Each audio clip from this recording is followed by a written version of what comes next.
Physics, পদার্থবিদ্যা শুধু কি একটি সাবজেক্ট? তোমার কি মনে হয়? কমেন্ট বক্সে জানাও।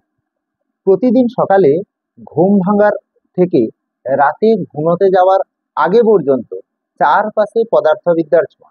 আমরা যখন হাঁটি, যখন খেলাধুলা করি, সাইকেল চালাই, সব কিছুর পিছনে কাজ করে কিন্তু আমাদের পদার্থবিদ্যায় থাকা গতিসূত্র।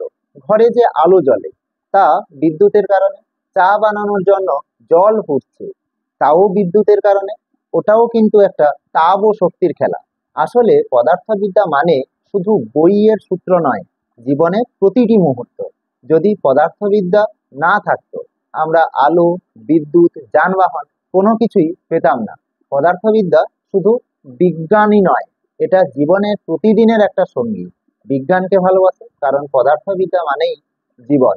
আর এই জীবনকে যারা ভালোবাসবে অবশ্যই আমার ইউটিউব চ্যানেল আলোক বলয়কে সাবস্ক্রাইব করবে এবং পাশে থাকা বেল আইকন প্রেস করবে।